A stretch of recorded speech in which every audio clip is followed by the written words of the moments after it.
just you know have acquired, उनको use करके तो हम मुख्तलिफ वैल्यूज को फाइंड आउट करेंगे। फॉर एग्जांपल पहले हमारे पास जो डाटा वैल्यूज थी वो थी अवेलेबल थी, उन डाटा वैल्यूज को हम जेड स्कोर्स में कन्वर्ट करते थे। तो अगर आपके पास एक्स वैल्यूज थी, आप उनको जेड वैल्यूज में कन्वर्ट करते थे। उसके लिए आपको चाहिए क्या होता था, म्यू एंड सिग्मा। अब आप क्या कर सकते हैं, अगर आपके पास z वैल्यूज गिवन हो और उसके साथ म्यू और सिग्मा गिवन हो, तो आप उनको कन्वर्ट कर सकते हैं x वैल्यूज में। It's very easy, it's not that difficult, we will see in a minute.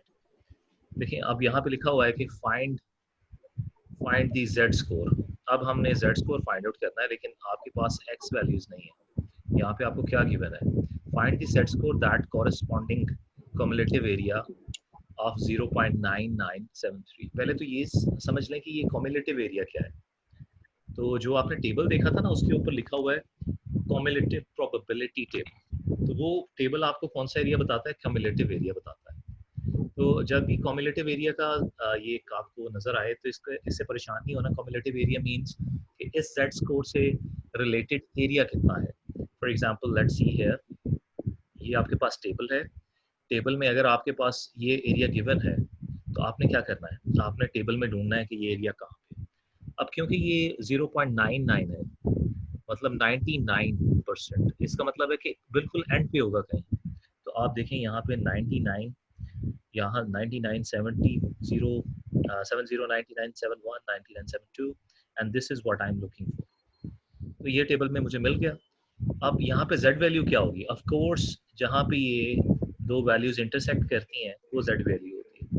तो अगर मुझे z वैल्यू नहीं भी गिवन, तो मैं यहाँ पे मालूम कर सकता हूँ कि z value is equal to what, 2.7 यहाँ से आ जाएगा। ये वैल्यू जो पहले कॉलम में है, और 0.08 इसमें ऐड कर दूंगा प्लस 0.08, तो ये क्या बन जाएगा 2.78। तो z वैल्यू क्या है 2.78। 2.78। सो एरिया भी अगर गिवन हो तो उसको यूज करके भी मैं क्या मालूम कर सकता हूँ, z की जो value standard value, I can look into the table to find out the standard value. Alright, so आगे चलते हैं कि ये हमने देख लिया। अब वो कह रहे हैं find the standard score that corresponds to cumulative area of 0.4170। अब एक चीज यहाँ पे गौर करें, ये मेरे पास स्टैंडर्ड नॉर्मल कर्व है और यहाँ पे इसके सेंटर में मीन होता है, और 50% एरिया होता है लेफ्ट साइड पे और 50% एरिया होता है राइट साइड पे। 50% एरिया का मतलब क्या है, एक्सक्यूज मी, 50% एरिया का मतलब है 0.5000। अगर कोई भी वैल्यू 0.50 से कम है, जैसे कि ये वैल्यू है, तो वो आपको मीन की लेफ्ट साइड पे मिलेगी, और मीन के लेफ्ट साइड पे नेगेटिव स्टैंडर्ड स्कोर होते हैं, याद है ना। तो अभी हमने अगर देखना है 0.4170 को, तो कहाँ देखेंगे, नेगेटिव वाले टेबल में देखेंगे, क्योंकि ये मीन के लेफ्ट साइड पे आपको मिलेगी वैल्यू। तो नेगेटिव वाले टेबल में आप देखें 0.4170, कोई बता सकता है कहाँ पे है, बस टेबल में ढूंढनी है। 0.4170 नजर आ रहा है आपको।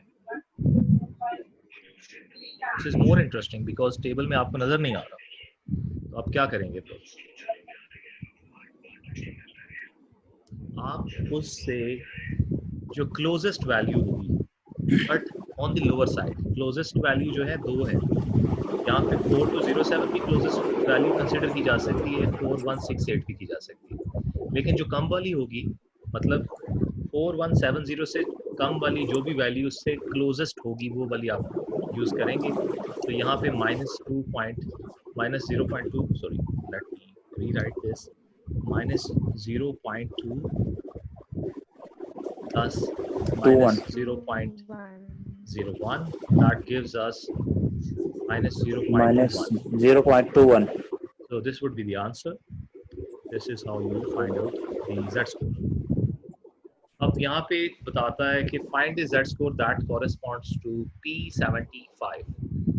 P75 का कोई मतलब बता सकते हैं मुझे, आपने पढ़ा हुआ है P75 का कोई मतलब बता सकते हैं। Let me mute you. First of all क्योंकि कुछ लोगों के घरों की आवाज़ें भी आ रही होती हैं, that's not good. Okay, I will tell you. For now, I will explain, and towards the end of the session, I will get the questions from you. All right. So P75 means that 75th percentile. तो 75th percentile का मतलब ये होता है कि 75% जो score है उसके बाद क्या स्कोर है. तो ये जो एरिया है इस पॉइंट से लेफ्ट पे वो एग्जैक्टली 75% एरिया है. तो अभी हमें वो ये कह रहा है कि यहाँ पे मुझे बताएं कि what is the Z score. There is a question mark there. तो अब हम क्या करेंगे, हमें पता है कि जो 75% है उसको कैसे लिखा जा सकता है, 0.7500. तो हम टेबल में देखेंगे कि 0.7500 या इससे क्लोजेस्ट वैल्यू 7500 एग्जैक्ट वैल्यू अगर टेबल में ना गिवन हो तो उसकी क्लोजेस्ट वैल्यू देखेंगे. तो उससे कॉरेस्पॉन्डिंग जो Z स्कोर होगा वो ये होगा. उसके पहले कॉलम में 0.6 नजर आएगा आपको, और उसकी जो टॉप रो होगी उसमें आपको 0.07 नजर आएगा. तो जब उनको आप ऐड करेंगे तो 0.67 आ जाएगा आपके पास. इस तरह से आप एरिया मालूम कर सकते हैं. अब ये फॉर्मूला है हमारे पास. ये फॉर्मूला कहाँ से आया है, देखें आपके पास फॉर्मूला ये था basically, z is equal to mu x minus mu divided by sigma. So हमने सिग्मा को यहाँ मूव कर दिया z के साथ. तो sigma z is equal to x minus mu. अगर हमें x की वैल्यू चाहिए तो हम क्या करेंगे, सिग्मा z ये माइनस म्यू लेफ्ट साइड पे चला जाएगा, प्लस म्यू हो जाएगा इज इक्वल टू x. तो हमारे पास ये वाला फॉर्मूला आ जाएगा. ठीक है, तो इसी फॉर्मूला से हमने ये ड्राइव किया है. तो बेसिकली हम x की वैल्यू भी मालूम कर सकते हैं जब हमारे पास मीन की वैल्यू अवेलेबल हो, z की वैल्यू अवेलेबल हो, और उसके साथ सिग्मा की value available. Let's see an example for this. The monthly electricity bill in a city are normally distributed with a mean of $120 and a standard deviation of $16. So you have given a mean, which is mu, okay, and you also have been given a standard deviation. Find the x value corresponding to z score of 1.60. So आपने क्या मालूम करना है, x value corresponding to a z score of 1.60. So आपके पास x मालूम करना है, mu is given 120 plus आपके पास स्टैंडर्ड डेविएशन भी गिवन है और z स्कोर भी गिवन है. z score is 1.60 and the standard deviation is 16. So solving this you get a value of 145.6. Now how to interpret this? We can conclude that an electricity bill of $145.6 is 1.6 standard deviations away above the mean. कि ये जो 1.6 standard deviations है mean से दूर है. अच्छा, थोड़ा सा कुछ कॉन्सेप्ट मैं आपके स्टैट्स 1 के भी रिवाइज कर देता हूँ. वैसे तो ये चीज़ें आपको स्टैट्स 1 में आनी चाहिए, लेकिन छुट्टियों के बाद फाइनल पेपर के बाद क्या याद रहता है किसी, तो मैं कुछ चीज़ें रिपीट कर देता हूँ. जो 1 स्टैंडर्ड डेविएशन होती है ये मीन है आपका, और पॉजिटिव और नेगेटिव 1 स्टैंडर्ड डेविएशन के दरमियान 68% डेटा फॉल करता है. ठीक है ना. तो जब हम बात करते हैं ना 1.6 स्टैंडर्ड डेविएशंस की, तो हम बात करें कि अराउंड 75% डेटा जो है वो फॉल कर रहा है इस एरिया में. मतलब ये है कि $145 अगर किसी का बिल आया है तो वो 75% लोगों से ज़्यादा बिल आया उसको. इस तरह से हम इसकी इंटरप्रिटेशन कर सकते हैं. एक और एग्जांपल देखते हैं. Weights of bags of chips. Chips के बैग्स हैं for a vending machine. Vending machine समझते होंगे आप, एक मशीन होती है जिसमें आप पैसे डालते हैं और उसमें से आपके चिप्स निकल आते हैं. ठीक है, वेंडिंग मशीन जो है उसमें चिप्स के पैकेट्स हैं, उनका वेट है वो नॉर्मली डिस्ट्रीब्यूटेड है with a mean of 1.25 ounces and standard deviation of 0.1. So आपको मीन गिवन है, म्यू गिवन है और स्टैंडर्ड डेविएशन गिवन है. Bags that have weight in the lower 8%, lower 8%, मतलब ये कि जब आप स्टैंडर्ड नॉर्मल डिस्ट्रीब्यूशन बनाएंगे तो उसके लोअर 8% में ये वाला 8% जो है are too light and will not work in the machine. अब ये बैग जो है ये इतने लाइट है कि ये मशीन में काम ही नहीं करेंगे. ठीक है, तो हमें क्या चाहिए, वो कहता है what is the least a bag of chip can weight. कम से कम वेट क्या होना चाहिए जी, आपने बताना है कि what should be the least a bag weight, कम से कम वेट क्या होना चाहिए कि जो मशीन में काम कर सके।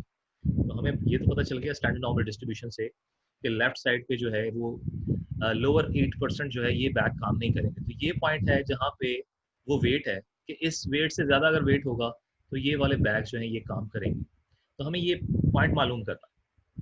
हमारे पास क्या है, हमारे पास म्यू भी है, हमारे पास सिग्मा भी है, हमारे पास 8% भी है। 8% को कैसे लिखते हैं जी? 8% is written as 8 divide by 100 and that is equal to 0.0800। तो इसको हम देखेंगे टेबल में 0.800 को नेगेटिव वाली साइड पे देखेंगे क्योंकि ये मीन से लेफ्ट साइड पे है। तो जब देखेंगे तो हमारे पास z की वैल्यू आ जाएगी विच इज -1.41। अब इस -1.41 को हम यूज करेंगे। So we have mu, we have sigma, we have z। So x value हम मालूम कर सकते हैं। कैसे मालूम कर सकते हैं? x is equal to mu plus z multiplied by sigma. Mu is what? 1.25, z is what? Plus multiplied by -1.41 and that multiplied by with the sigma, sigma is 0.1.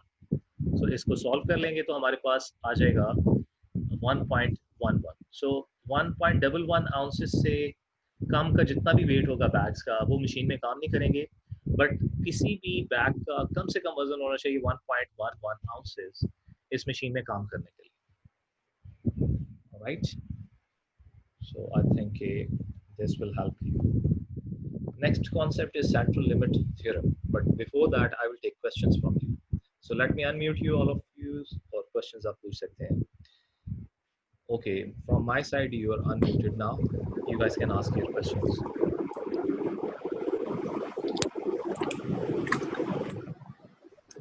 अच्छा, जो आप चैट में लिखते हैं ना सर, रिपीट कर दें। I am not going to repeat it because eventually ये रिकॉर्डिंग आपके पास आ जाएगी तो उसको आप जितनी बार मर्जी रिपीट कर सकते हैं। But again, if you have a question which is about the theory or the concept, you can ask me.